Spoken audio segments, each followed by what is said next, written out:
You know, I usually get, and I'm sorry to say this, I took all their flyers and put them in the recycling bin because I just find it to be abhorrent to kill trees. In fact, some person mentioned, you're running for the 45th district? No, my business cards are out of date because I didn't want to kill any more trees to make new business cards. So again, I'm an environmentalist at heart. As a Boy Scout, we learn to love the environment.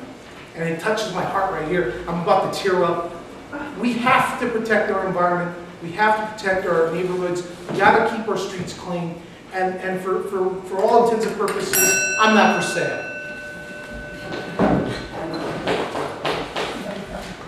Well, I have probably a total of about $1,000 from I think 2 developers is the total in my all the money that I raised over the last 15, 18 months. But I want to thank you for asking the question because my colleagues here might agree. I think this is the first time we've been asked this question in the many forums that we've had throughout the district.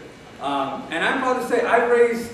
I have more than 1,000 individual donors. I've raised a lot of money from individuals. I am not a sponsored candidate. There is no entity, there is no interest that has said to me, here is $100,000, go grow it, you're going to be our guy in the assembly. I simply don't have a sponsor. It's just not how I've been running my campaign. I have probably 3, 4 PACs that have given me money. Probably doesn't exceed $10,000, $12,000. 2 of them happen to be gay PACs. I happen to be the only openly gay candidate in this race. So they have seen me as someone that they'd like to see in the state assembly. The other are physician groups. I come out of a medical health, nonprofit health center. They see my expertise as something that they'd like to have in the state assembly. But again, I've raised, my goodness, almost $250,000 primarily from individuals. It's hard work this way. It's very hard work this way, but I wouldn't have it any other way because I am prepared to put district needs first, voters first before a sponsor.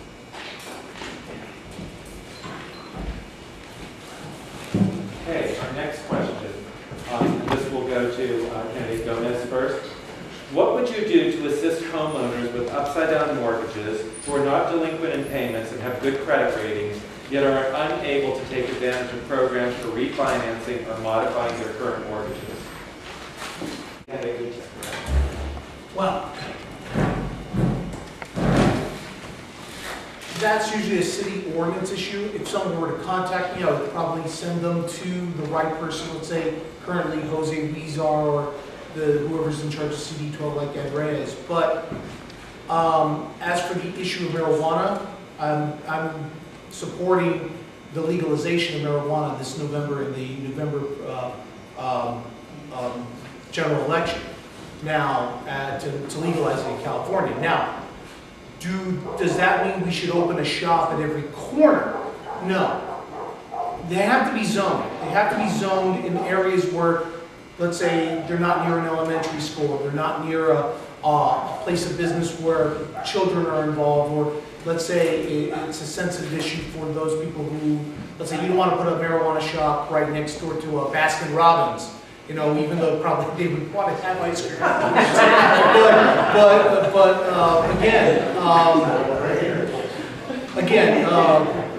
It's zoning laws.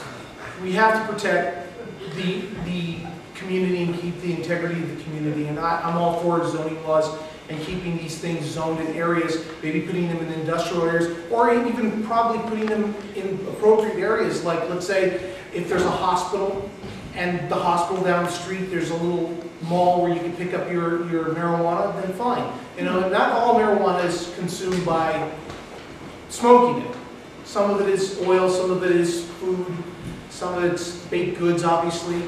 But again, it's to legalize marijuana in the state would actually bring approximately $1.5 to $2 billion in taxes. It's a $17 billion industry in the state, whether it's legal or not. And by taking out the prohibition out of it and legalizing it, you take that money away, that $17 billion in ill-gotten means, to take that away from the criminal organizations that use that money to expand their criminal organization. So that's my view. Unfortunately, we have a situation where these dispensaries have been largely unregulated.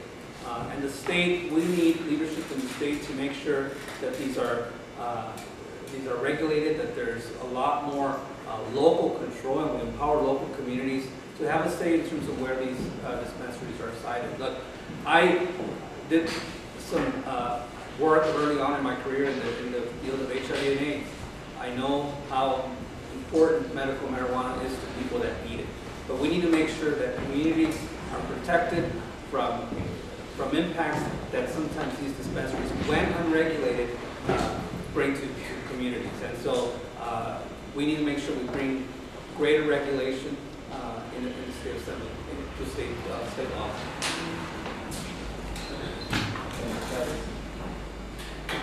I agree. You have to regulate from the state, but not on a local level. It's a local issue that has to be developed by local. We have to have a statewide issue to tell the local areas how they're going to do this, how many are going to be allocated, what's going to happen, and where they're going to be located at.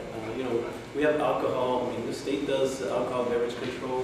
There's some ordinances and regulations there that you cannot, have 500 feet within a school, and that's something that can be, you can follow some kind of rules there to make sure that they're situated in places, they're not inundated in one place. I mean, like we had at New York Boulevard, and we had at Colorado Boulevard, we had like a bunch of them coming up in one place. I mean, it becomes like they're competing against each other across the street. Now, legally, they're entitled to sell legal marijuana. That's fine. We just got to find out how it's going to be done on a local basis and what the city does. And I think it's with each area of the state and each local ordinances that happen throughout the state to determine where it's going to happen. We can only develop it on a large level. Nobody wants regulation to come down either from the feds or from the state. It needs to be done from a local level because people need to determine when they're planning, like Lisa's on the planning commission, to be able to determine where these can be zoned out in different places of the city, so that you can have those available, but in zoned and permissible areas.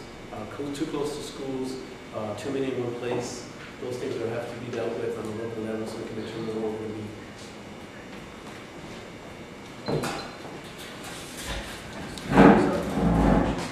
When it comes to medical marijuana, it's one of those situations that we've entered into because we passed a proposition without really understanding the consequences and the unintended consequences of passing that law.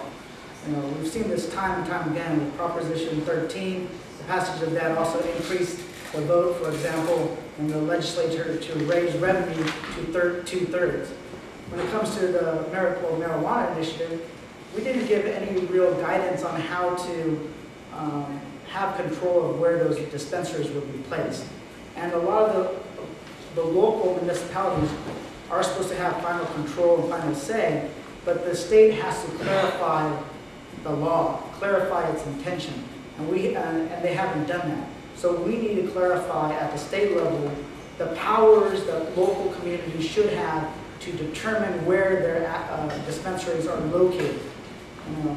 So I'm going to pass or introduce legislation that will give more powers to local communities to determine the placement of dispensaries throughout the community or to push them back. One of the things that, for example, Bill Monning introduced a piece of legislation that would have made it against the law to have a taco truck within 1,500 feet of a school, right? And that had more serious consideration than actually passing an ordinance to keep marijuana dispensaries from an equal distance. So, it would have been, a food truck would have been further away from school than a marijuana dispensary, right? So we can do common sense things right now that will actually prohibit some of that nonsense that we see going on. Thank you. Now, I believe this next question goes to candidate Lopez. Would you support or oppose any type of freeway, surface, elevated, or subsurface tunnel through Northeast LA using any of the 5 routes under consideration, and why? What are the opportunity costs of putting so much money into a single infrastructure project instead of transit projects?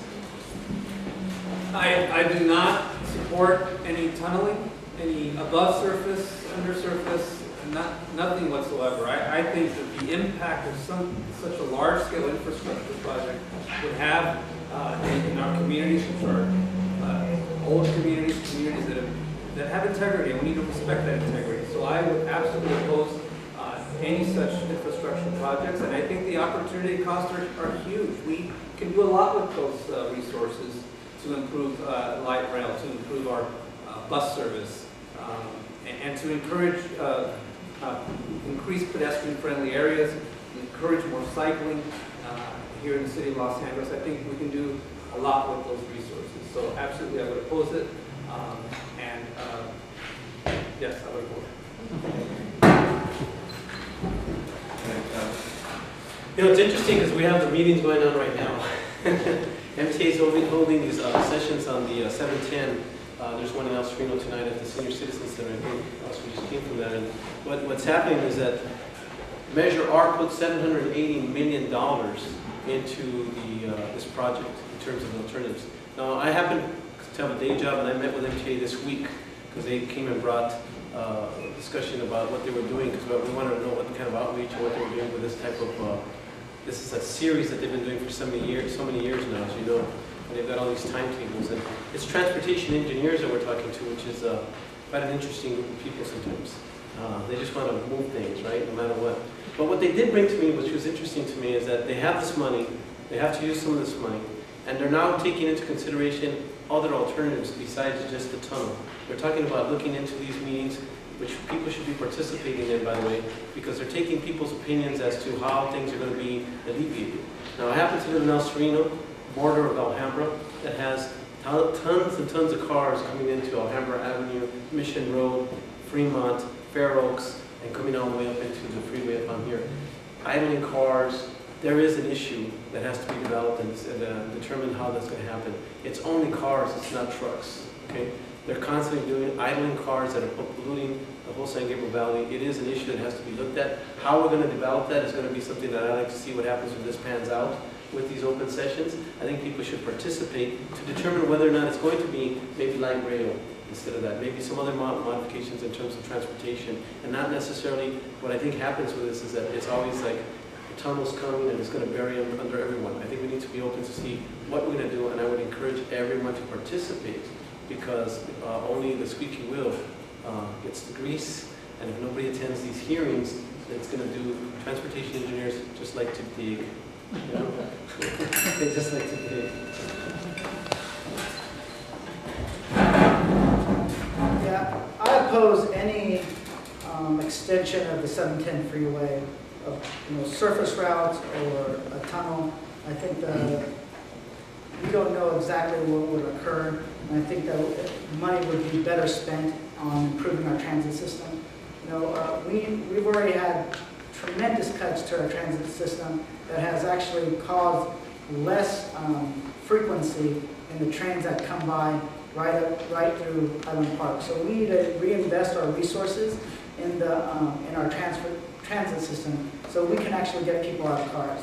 Right? If it's difficult to get from point A to point B, then people are not going to use it. If it's difficult to take a bus that connects to the light rail, people are not going to use it. So we have to reinvest the money that we would use into expanding mass transit. At the same time, transportation is not just an issue of moving people around. It's about a quality of life issue. If people can get from one part of town to another in a less period of time, then they have more time to actually spend with their kids and their family, and less time that they spend on the road. So we have to really look at how do we expand what's currently out there and fill in the gaps in the system. The expansion of the 710 won't do any of that. So I'm opposed to any extension, and we're reinvesting it in the mass transit systems that currently serve Northeast Los Angeles.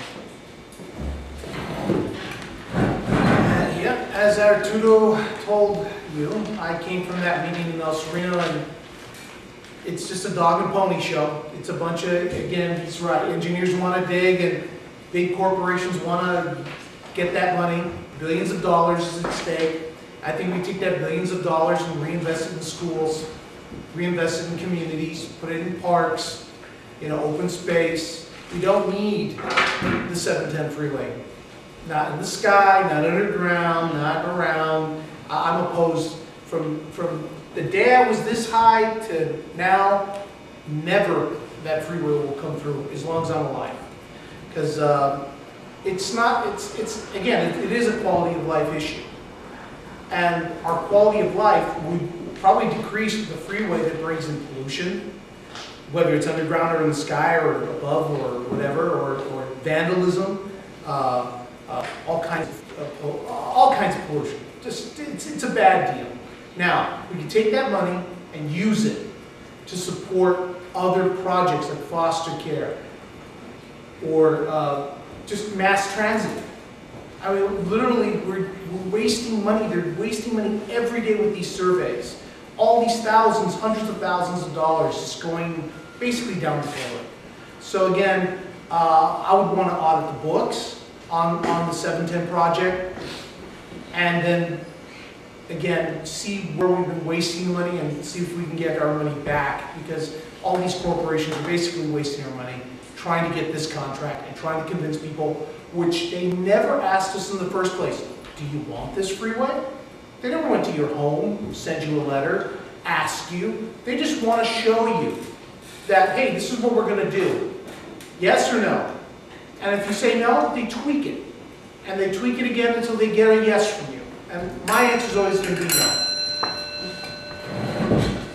Thank you. I have another blue card question from the floor regarding the freeways. The freeways in Los Angeles. Thank you so much for having me here tonight. It's great to actually talk to you all about some of the issues that we're facing in Northeast Los Angeles.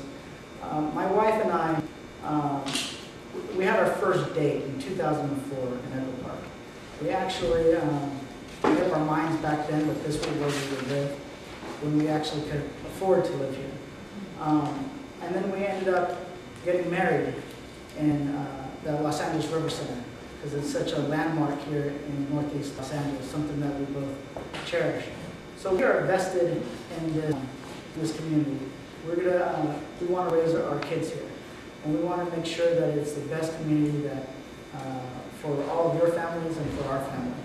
So when I started, people told me to wait my turn, not to run. And I decided that now was the moment, because too much is at stake for the next 6 to 10 years. We're really going to have a choice if we build the kind of state that we want in this, or we don't. And I think that I can add a lot to that when I get to Sacramento. So talking to folks, knocking on doors, one-on-one conversations has really just garnered me a lot of support within the community. Also with different